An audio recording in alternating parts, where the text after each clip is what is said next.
बिस्मिल्लाहिर्रहमानिर्रहीम या नस्ताइन। Dear students, अस्सलाम वालेकुम। मैं उम्मीद करता हूँ आप सब खैरियत से होंगे। आप देख रहे हैं learn with Ilyas. So students, आज हम बात करने जा रहे हैं 9 नवंबर को जो आज आपका टेस्ट हुआ है उसके एमसीक्यूज की, कि आपके कौन से एमसीक्यूज ठीक हैं, करेक्ट हैं, ठीक है। ओवरऑल पूरा दिन का इंतजार करते हुए जो एमसीक्यूज अभी तक मिल गए हैं उनका आंसर्स मैं आपके साथ शेयर करूंगा। सो आपने वीडियो को एंड तक जरूर देखना। उसके साथ साथ मैं आपको ये भी बताऊंगा कि आपके कितने एमसीक्यूज ठीक होंगे तो आपके कितने परसेंट पासिंग रेशियो है, ठीक है। मतलब कि आप पास हो सकोगे।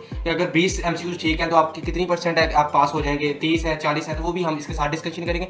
फुल डे का इंतजार करने का मकसद ये था कि आपको जो वीडियो हो वो प्रॉपरली बता दी जाए, ठीक है। उसके अंदर सारे के सारे एमसीक्यूज वो बताए जाएं जो आपके टेस्ट के अंदर आए हुए थे। तो स्टूडेंट्स, इस वजह से आपने वीडियो को एंड तक जरूर देखना है। और इसके साथ साथ आपको वीडियो अगर अच्छी लगी होगी तो वीडियो को आपने लाइक भी जरूर करना है, और चैनल पर अगर नए आए तो चैनल को लाजमी सब्सक्राइब कर लेना। तो स्टूडेंट्स, हम वीडियो को स्टार्ट करते हैं।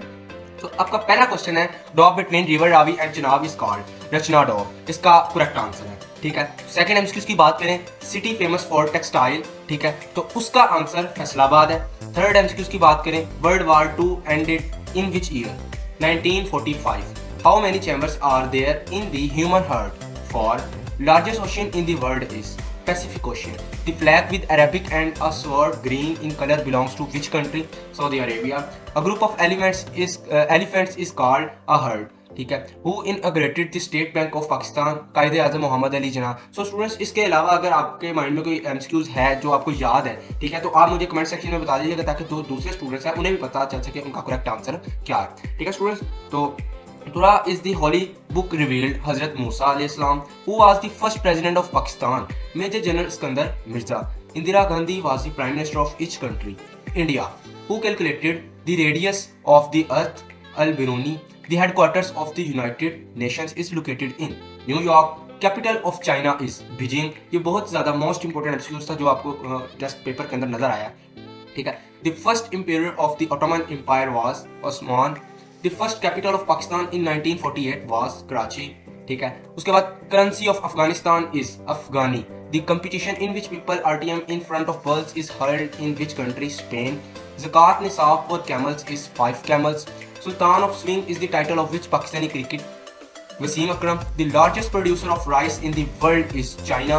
Which planet is surrounded by explosive masses and rings? Saturn. Angel of death is known as Hazrat Israel alayhi salam. Junk mail is known as spam. In which battle did the majority of Hafiz Quran get martyred? Battle of Al-Yamama. The highest peak of the Hindu Kush range is Tirithmir. City of Saints is known Multan. Abul Anabia is the title of Hazrat Ibrahim, ठीक है। Next देखें, Al Khalil means the creator. आपका ये MCQ 1964 agreement between Iran, Pakistan and Turkey to promote economic, technical and cultural cooperation is called. तो इसका आंसर था regional cooperation for development, RCD, ठीक है। और उसके बाद फिर नेक्स्ट देखें, Manora is island is near which city? Karachi. So class tells us about what to heat? One of Palla. Which of the following contains vitamin C? Fruit orange. उसके बाद फिर देखें, minimum age for national assembly member is. तो ये भी students बहुत ही ज़्यादा important MCQs है जो आपको नजर आया, तो जिसका आंसर है 25 years. Mir Chakar Khan was a poet, Balochi. एक 1 kilometre has how many metres? 1000 metre. ये तो नॉर्मली सब स्टूडेंट्स को पता होगा।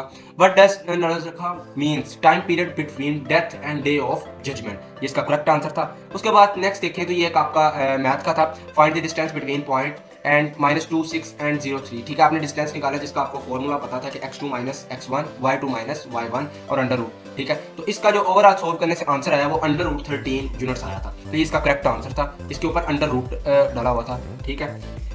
उसके बाद सॉल्व 30 + 24 एंड डिवाइड करना था 6 के साथ, जिसका करेक्ट आंसर निकाला गया 34। अगर स्टूडेंट्स इसके अलावा भी आपको कोई एमसीक्यूज पता है, आपके माइंड में है, तो आप वो भी कमेंट सेक्शन में लिख दीजिएगा ताकि बाकी स्टूडेंट्स भी वहाँ से देख सकें। दी मोटरसाइकिलिस्ट जंप दी कार्स ओवर, ठीक है, इसका करेक्ट आंसर। उसके बाद ही हैज़ हिज बिजनेस, ये है सेटअप। उसके बाद antonym of nasty, plain. Antonym of gigantic, tiny. Synonym of humorous, funny. Meaning of bluffer, someone who pretends और deceives. Meaning of doze, light sleep. Meaning of inhospitable, ठीक है, unfriendly और harsh environment. ये correct answers मैं आपको बता रहा हूँ स्टूडेंट्स। अगर आपके इसके जितने भी ठीक होंगे मैं एंड पर आपको ये भी बताऊंगा कि आपके कितने % चांसेस हैं पास होने के, ठीक है। Meaning of fluctuations irregular changes or variations, antonym of slurred, clear और distinct, synonym of slurred, clear और distinct। ठीक है, तो ये दोनों का जरा मिक्स हो गया है। तो इसके अंदर काफी स्टूडेंट्स एंटोनियम का पूछ रहे थे और सिनोनिम के पूछ रहे थे, तो ये जरा हो गया मिक्सअप। ठीक है, तो आपको पता चल गया होगा स्टूडेंट्स। इसके बाद अजागर का मायने क्या है? नुमाया करना या जाहिर करना। दारुल हुकूमत को दुरुस्त इमला के साथ कैसे लिखते हैं? दारुल हुकूमत। ठीक है, पेशेगर। अब दारुल हुकूमत के यहाँ पर ऊपर पेश वाला था ना जो, वो करेक्ट था। ठीक है, दारुल हुकूमत जिसके ऊपर पेश थी उसके, तो वो करेक्ट था। ठीक है, उसके बाद पेशे कदमी का क्या मतलब है? आगे बढ़ना। जद्दू खूब करना, मारपीट करना। तलीफ का क्या मतलब है? किताब या मफ़हूम लिखना या मुख्तलिफ चीज़ों को जमा करना। दुबाला का मफ़हूम क्या है? दुगना या दोहरा। ठीक है, उसके बाद दुरुस्त जुमला, मुकामी आदमी अपने मौक़िफ़ पर कायम है। ये जुमला बिल्कुल दुरुस्त है। ठीक है, तो उसके बाद नेक्स्ट देखें, ज़रीफ़ का क्या मतलब है? मज़ाहिया या खुशतबा। बिलाल कौन से चांद को कहते हैं? नया चांद या पहली रात का चांद। परतू का मतलब क्या है? हम जैसा या हमदर्दी। तो स्टूडेंट्स हम यहाँ पर डिस्कशन कर लेते हैं कि अगर आपके एमसीक्यूज़ 30 से अबव हैं तो आपके जो चांसेस हैं वो 50% हैं, क्योंकि अब ये आप पर डिपेंड करता है कि आपने ऐसे और पर्सनल स्टेटमेंट कैसा लिखा है। अगर बिल्कुल एक्यूरेट, बिल्कुल ठीक लिखा है तो आपको 20 मार्क्स भी मिल सकते हैं। ठीक है, 22 भी मिल जाते हैं, 20 भी मिल जाते हैं। तो 30 से अगर प्लस है तो 20 मार्क्स मिलते हैं, तो फिर पास है। जो पासिंग रेशियो है वो 50 वाला है। तो इसके जिस स्टूडेंट्स के 40 के करीब करीब हैं वो आसानी से पास हो जाएगा इंशाल्लाह। ठीक है स्टूडेंट्स, तो आपने परेशान नहीं होना अगर आपने ऐसे और पर्सनल स्टेटमेंट अच्छी लिखी है। अब यहाँ पर कुछ स्टूडेंट्स परेशान होते हैं कि सर हमने इंग्लिश में नहीं लिखा, उर्दू में लिखा है। तो इस चीज़ से आपने परेशान नहीं होना। इंग्लिश उर्दू जिसमें मर्जी चाहे लिख दो, आपको मार्क्स मिलते हैं। अगर आपने इंग्लिश में भी वैसा लिखा, उर्दू में वैसा लिखा, तो सेम मार्क्स मिलेंगे। ये नहीं कि एग्जामिनर जो चेक करने वाला है वो इंग्लिश वाले स्टूडेंट को ज़्यादा मार्क्स देता है और उर्दू वालों को कम देता है। आपकी राइटिंग साफ होनी चाहिए और मेन बातें आपने अंदर बताई हों ऐसे से रिलेटेड। ठीक है, तो ऐसे जो आपको आया था, the importance of human rights and its impact society. Second, 2 harmful effects of deforestation. ठीक है, अब यहाँ पर कुछ स्टूडेंट्स कुछ और कह रहे थे, कुछ और कह रहे थे, जो आपको करेक्ट पता होगा। ऐसे का तो सब स्टूडेंट्स का सेम होते हैं। उसके बाद फिर देखें पर्सनल स्टेटमेंट, तो challenge you face in life and you from it. ठीक है, तो ये आपकी पर्सनल स्टेटमेंट थी, इसके बारे में आपने बताया। तो स्टूडेंट्स इसके अलावा अगर आपके माइंड में है तो आप जरूर कमेंट सेक्शन में शेयर करिएगा ताकि बाकी स्टूडेंट्स भी देख सकें और अपने करेक्ट आंसर्स का उन्हें पता चल सके कि उन्होंने कितने आंसर्स करेक्ट किए हैं। और अगर आपके 40 के करीब करीब हैं स्टूडेंट्स या 45, तो अगर 45 हैं तो आप पास हैं। 40 से अबव जितने भी हैं सारे स्टूडेंट्स पास हैं। 40 के करीब करीब हैं फिर भी स्टूडेंट्स पास हैं। बिकॉज अगर 30 से 35 के अंदर अंदर हैं और आपका ऐसे और पर्सनल स्टेटमेंट आपको बेहतर पता है कि आप लोग किस तरह करके आए हो। ठीक है, अगर तो अच्छा लिखा है और मेन चीज़ें की हैं तो इंशाल्लाह आप लोग स्टूडेंट्स पास हो। और उसके अलावा आपने चैनल को सब्सक्राइब करना नहीं भूलना, क्योंकि स्टूडेंट्स आप जब ये टेस्ट पास कर लेंगे उसके बाद आपने एडमिशन्स भी लेने हैं। तो एडमिशन्स किस तरह लेने हैं वो ओवरऑल बातें मैं इसी चैनल पर आपके साथ डिस्कस करता रहता हूँ। तो इस वजह से स्टूडेंट्स आपने इस चैनल को सब्सक्राइब करना नहीं भूलना। वीडियो अच्छी लगी तो वीडियो को लाइक करें, अपने दोस्तों के साथ शेयर करें। अल्लाह हाफिज़, मिलते हैं नेक्स्ट वीडियो।